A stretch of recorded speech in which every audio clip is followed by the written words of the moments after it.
देखिए ये जो है एनसीईआरटी के नोट्स हैं और इंडियन हिस्ट्री के नोट्स हैं। 6 क्लास से लेकर के 12वीं क्लास तक ओल्ड और न्यू दोनों का कंपाइलेशन है इसमें।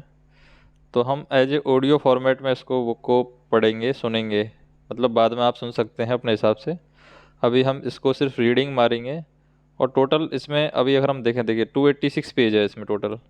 286 पेज है और हम काउंट करेंगे कितने घंटे के अंदर इसको कंप्लीट कर देते हैं, और फिर बाद में अपनी रीडिंग है अपने हिसाब से आप सुन सकते हैं इसको रिक्वायरमेंट के हिसाब से। यहाँ पर हम देखिए पहले टॉपिक हम देख लेते हैं कितने चैप्टर हैं। 30 चैप्टर के आसपास है इसमें टोटल। टॉपिक में हम देखें यहाँ पर, जैसे source of ancient Indian history के सोर्स क्या हैं।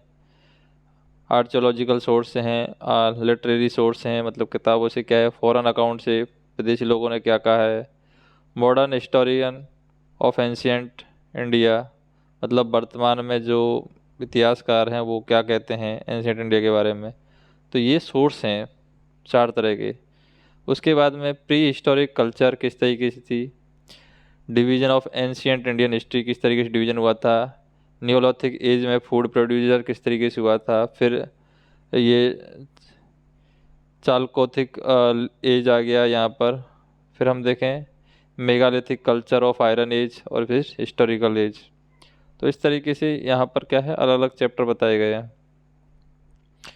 इंडस वैली सिविलाइजेशन बताया गया है, ओरिजिन किस तरीके से हुआ इंडस वैली सिविलाइजेशन का। उसके बाद में उसके फेज किस तरीके से हैं इंडस वैली सिविलाइजेशन के। तो थोड़ा सा मैं इसको इधर कर देता हूँ तो कि ये दिक्कत कर रहा है बार बार। देखिए यहाँ पर अभी कर देते हैं। ये थोड़ा सा मुझे प्रॉब्लम कर रहा है। इंडस वैली सिविलाइजेशन, ठीक है। इंडस वैली सिविलाइजेशन, उसके फेज, इंडस वैली सिविलाइजेशन के फेज क्या हैं। सिटीज़ इंडस वैली सिविलाइजेशन की।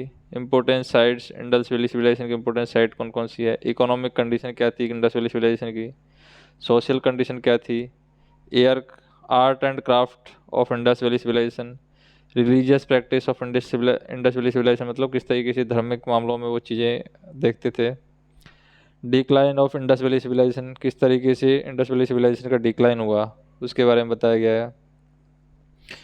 कंट्रीब्यूशन इंडस वैली सिविलाइजेशन का किस तरीके से कंट्रीब्यूशन रहा है हमारी कंट्री के लिए, वो चीज़ें यहाँ पर बताई गई हैं। उसके बाद में वैदिक एज में देखें, चौथा चैप्टर है वैदिक एज। वैदिक एज में देखिए थोड़ा सा ये कैमरा इधर की साइड है इसलिए दिक्कत कर रहा है, तो मुझे पेन को उधर की साइड ही लेना पड़ेगा। ये जो पेन है थोड़ा सा मुझे खींच के, क्योंकि ये कैमरे पे आ जाती है उंगली, इधर ही लेना पड़ेगा पेन। ठीक है, अभी याद है, कोई दिक्कत नहीं है। अभी देखिए वैदिक एज में क्या है। Ancient advent of Aryan in Indian, India में किस तरीके से आर्य लोग आए थे। वैदिक लिटरेचर क्या है। वैदिक एज 1500 से 1000 BC।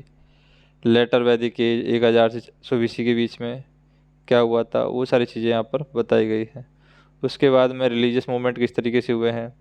रिलीजियस मूवमेंट में आपके आ जाता है rise of new religious sects, Jainism, Buddhism, other heterodox religious movement किस तरीके से हुआ। फिर भागवतिज्म में, फिर न्यू डायनेमिक फोर्स जैसे इस्लाम का किस तरीके से मूवमेंट हुआ वो आ गया यहाँ पर। महाजनपदों में जैसे कि इमरजेंस इमरजेंस ऑफ महाजनपदा, 16 महाजनपदों के बारे में बताया गया। रिपब्लिक ऑफ 16th सेंचुरी, फिर फॉरेन इन्वेशन, ये सारे हैं महाजनपदों में आ जाते हैं।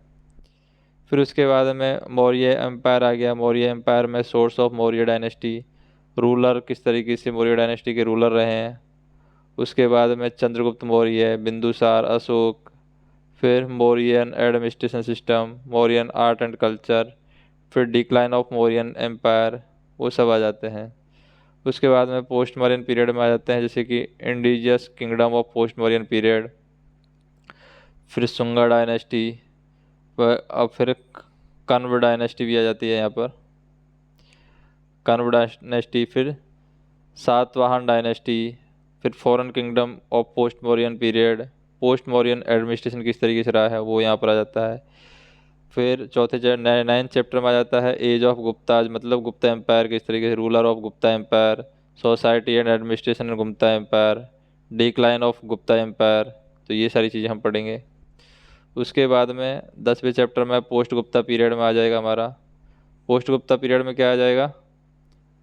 पोस्ट गुप्ता पीरियड में हमारे पास में Harshvardhan, spread of civilization of eastern India, जैसे कि कामरूपा किंगडम आ गया। Other dynasty in post Gupta era, Pala dynasty आ जाएगा, Gurjara Pratihara dynasty, Rashtrakuta dynasty. Economic life of post Gupta era, art and architecture of post Gupta period, मतलब आर्किटेक्चर किस तरीके से डेवलप हुआ उस टाइम पे, वो सारी चीज़ें आ जाएंगी।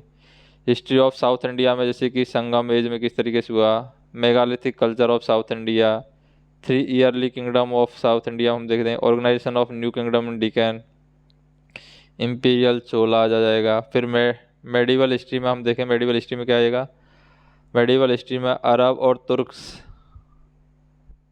कॉन्क्वेस्ट आ जाएंगे, अरब और तुर्क किस तरीके से इंडिया में आए वो आ जाएंगे। Arab in India, Turkish consent in India, effect of Turkish invasion आ जाएगा। फिर दिल्ली सल्तनत में हम देखें, दिल्ली सल्तनत में जैसे कि मालमुक डायनेस्टी आ गया, खिलजी डायनेस्टी आ गया, तुगलक डायनेस्टी आ गया, सैयद डायनेस्टी आ गया, लोधी डायनेस्टी आ गया। फिर मंगोल इन्वेशन इन दिल्ली सल्तनत, ये सारी चीज़ें आ जाएंगी। उसके बाद में चौथा 14 चैप्टर है, उसमें दिल्ली सल्तनत, एडमिनिस्ट्रेशन, इकोनॉमी, सोसाइटी आ जाएगा। एडमिनिस्ट्रेशन इन सल्तनत पीरियड में किस तरीके से एडमिशन चलता था, और इकोनॉमी किस तरीके से चलती थी सल्तनत पीरियड में, सोशल लाइफ किस तरीके से था, लिटरेसी वर्क सल्तनत पीरियड में किस तरीके से था, आर्किटेक्चर है सल्तनत पीरियड में किस तरीके से था, वो आ जाएगा। फिर विजयनगर और बहमनी एम्पायर आ जाएगा, जिसमें विजयनगर एम्पायर के बारे में बताया गया है, संगम डायनेस्टी और तुलुवा डायनेस्टी बताया गया है, एरवेदु डायनेस्टी आ गया, विजयनगरा एडमिनिस्ट्रेशन आ गया, Brahmani kingdom, decline of Brahmani empire, ये सारी चीज़ें आ जाएंगी। उसके बाद में rise of provincial kingdom. Provincial kingdom मतलब रीजन क्या था प्रोविंशियल किंगडम के पीछे, और फिर ईस्टर्न इंडिया में प्रोविंशियल किंगडम किस तरीके से आया था, वेस्टर्न इंडिया में किस तरीके से आया था, नॉर्थ वेस्ट और नॉर्थ इंडिया में किस तरीके से आया था। फिर भक्ति और सूफी मूवमेंट आते हैं, भक्ति मूवमेंट में भक्ति संत आते हैं, सगुना संत आते हैं। फिर वैष्णवाइट मूवमेंट आता है, भक्ति मूवमेंट महाराष्ट्र में आता है, सूफी मूवमेंट आता है। फिर सूफी संत के इम्पोर्टेंस बताए गए हैं, किस तरीके से इम्पोर्टेंस होगा। उसके बाद में हम देखें मुग़ल एम्पायर और इसके डिक्लाइन की वजह क्या रही है। ठीक है, मुग़ल एम्पायर उसके डिक्लाइन की वजह, ruler of Mughal empire Babur, Humayun, Sur empire, Sher Shah, Akbar, Jahangir, Shahjahan, Aurangzeb, और फिर मुग़ल एम्पायर का डिक्लाइन आ जाता है। उसके बाद में हम देखें मुग़ल एडमिनिस्ट्रेशन सोसाइटी किस तरीके से रही, इकोनॉमी किस तरीके से रही उस टाइम पे, आर्ट किस तरीके से रहा, मुग़लों का एडमिनिस्ट्रेशन किस तरीके से था, सोसाइटी किस तरीके से थी उस टाइम पे, इकोनॉमी किस तरीके की थी, मुग़ल की पेंटिंग लिटरेचर उस टाइम में किस तरीके से था, म्यूजिक किस तरीके से था, मुग़ल आर्ट एंड आर्किटेक्चर उस टाइम में किस तरीके से था। फिर emergence of Maratha empire, Maratha empire किस तरीके से आया, मराठाओं का उदय किस तरीके से हुआ, मराठाओं ने किस तरीके से शासन किया, rise of the Peshwa, Maratha confederacy, decline of Maratha empire, Maratha empire decline क्यों हुआ था। फिर मॉडर्न हिस्ट्री आ जाता है। एंशियंट हिस्ट्री इतना ही है, 20 चैप्टर में एंशियंट हिस्ट्री है। उसके बाद में मॉडर्न हिस्ट्री आएगा। मॉडर्न हिस्ट्री में क्या है, मुग़लों के बाद में मॉडर्न हिस्ट्री स्टार्ट हो जाती है। यहाँ पर disintegration of Mughal empire, Bahadur Shah, फिर जहांदर शाह, मोहम्मद शाह, बहादुर शाह सेकंड, फिर cause of decline of Mughal empire के डिक्लाइन के कॉज क्या हैं। उसके बाद में यूरोपियन पावर आ जाती है इंडिया में मॉडर्न हिस्ट्री के अंदर। Advent of European in India, किस तरीके से उनका प्रवेश हुआ, पुर्तगाली किस तरीके से आया, डच किस तरीके से आया, इंग्लिश किस तरीके से आया, डेनिश किस तरीके से आए, फिर फ्रेंच है इंडिया में किस तरीके से एंट्री किए। फिर rise of new and autonomous state में हम देखें यहाँ पर सक्सीडर स्टेट आ गया, फिर इंडिपेंडेंट किंगडम, न्यू स्टेट किस तरीके से हुआ, social economic condition during the 18th century किस तरीके से सोशल इकोनॉमिक कंडीशन रही है यहाँ पर। Development of art and architecture during 18th century किस तरीके से रहा है। फिर एडमिनिस्ट्रेशन में हम देखें administration and economic policies under the British rule में देखिए act and amendment under the British rule. फिर फेज़ 1 में कंपनी रूल आया था 1777 से 1857 तक। फेज सेकंड में क्राउन रूल चला। फिर उसके बाद में प्रोविंशियल एडमिनिस्ट्रेशन चला। इकोनॉमिक पॉलिसीज ब्रिटिश लोगों की। बैंकिंग सिस्टम किस तरीके से था ब्रिटिश सिस्टम में। और एवोल्यूशन एंड रिफॉर्म किस तरीके से था। एवोल्यूशन रिफॉर्म सिविल सर्विसेज में किस तरीके से था। पुलिस सिस्टम ब्रिटिश रूल में किस तरीके से था। ट्रांसपोर्ट एंड कम्युनिकेशन है। Transport and communication system British rule में किस तरीके से था। Impact of economic policies of British, मतलब इकोनॉमिक पॉलिसीज़ का ब्रिटिश इंडिया में किस तरीके से इफ़ेक्ट पड़ा था, वो सारी चीज़ें बताई गई है। फिर 25 चैप्टर में बताया गया है कि सिविल अपस्प्रिंग, पसंद, ट्राइबल, लेबर मूवमेंट किस तरीके से हुए हैं, उसके बारे में बताया है। सिविल और पसंद इन इंडिया हम देखें। ट्राइबल मूवमेंट ब्रिटिश इंडिया में किस तरीके से हुआ। मूवमेंट ऑफ वर्किंग क्लास किस तरीके से हुआ है। सोशियो रिलीजियस रिफॉर्म मूवमेंट है इंडिया में किस तरीके से हुआ है। सोशल रिफॉर्म मूवमेंट और यहाँ पर रिलीजियस रिफॉर्म मूवमेंट है किस तरीके से हुआ है। Development of education and press during British rule में किस तरीके से डेवलपमेंट हुआ है एजुकेशन में और प्रेस में। और यहाँ पर एजुकेशन अंडर क्राउन रूल किस तरीके से डेवलपमेंट हुआ है एजुकेशन में।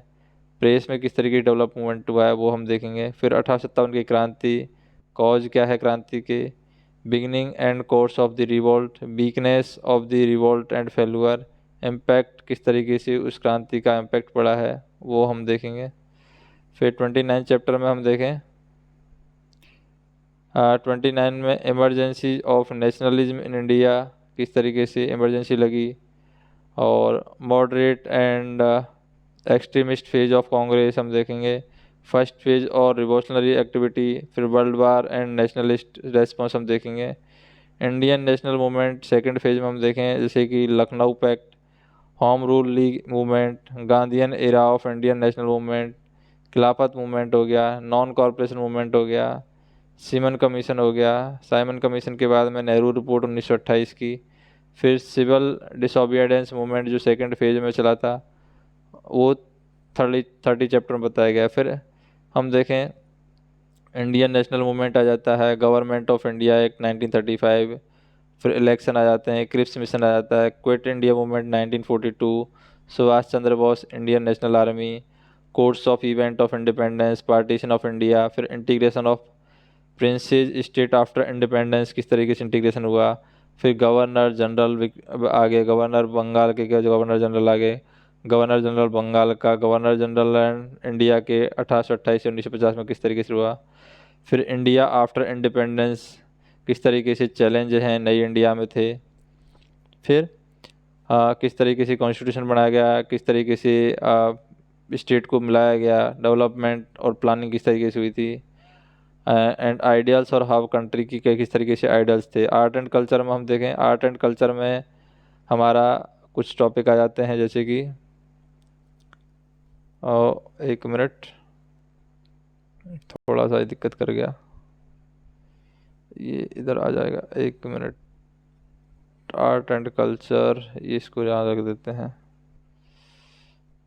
ठीक है। आर्ट एंड कल्चर में इंडियन पेंटिंग आ जाएगा। ओरिजिन किस तरीके से हुआ इंडियन पेंटिंग का, डेवलपमेंट किस तरीके से हुआ, पेंटिंग की हिस्ट्रिकल एज क्या है, पेंटिंग का क्लॉनिकल एज क्या है, मॉडर्न इंडियन आर्ट क्या है, living art traditional of India क्या है, वो हम देख लेंगे, ठीक है। उसके बाद में स्क्रप्चर्स आर्ट ऑफ इंडिया किस तरीके से हुआ है, art form of Harappa civilization, Mathura, Sarnath और Gandhara school of art, Indian bronze sculpture आ जाएगा। Indian architecture style and development, Harappa architecture, Maurya architecture, post Mauryan architecture, temple architecture, Buddhist और जैन आर्किटेक्चर डेवलपमेंट आएगा। इंडो इस्लामिक आर्किटेक्चर, फिर रीजनल आर्किटेक्चर स्टाइल और क्लॉनिकल आर्किटेक्चर आ जाएगा। फिर music और डांस और थिएटर क्राफ्ट में हम देखें तो Indian classical music, dance form of India, theatre craft और पॉपर्टी आ जाएगा। पॉपर्ट्री मतलब पोएट्री वगैरह जो आ जाएगा। उसके बाद में इंडियन लैंग्वेज, लिटरेचर और फिलोसफी में हम देखें क्लासिकल लिटरेचर इंडिया आ जाएगा। लिटरेचर इन मेडिवल पीरियड में किस तरीके से लिटरेचर रहा है वो आ जाएगा यहाँ पर। फिर अदर रीजन में लिटरेचर किस तरीके से रहा है, डेवलपमेंट ऑफ इंडियन फिलोसफी का डेवलपमेंट किस तरीके से हुआ है वो यहाँ पर आ जाएगा। तो इस तरीके से टोटल हमारे पास में 38 चैप्टर हैं और 272 पेज हैं। तो अभी तक हमारा क्या है, 14-15 पेज तो ख़त्म हो ही गया है, मतलब 286 में से 14-15 पेज ख़त्म हो गया, तो मतलब 272 पेज बचे हैं। तो हम 1 बाय 1 एक एक चैप्टर को अब पढ़ेंगे, उसके बाद में समझेंगे चीज़ों को कि क्या है क्या नहीं है। और समझना तो क्या है, एक तरीके से ऑडियो बुक के रूप में आपको इसको यूज करना है, और बाकी आप अपने हिसाब से समझ सकते हैं।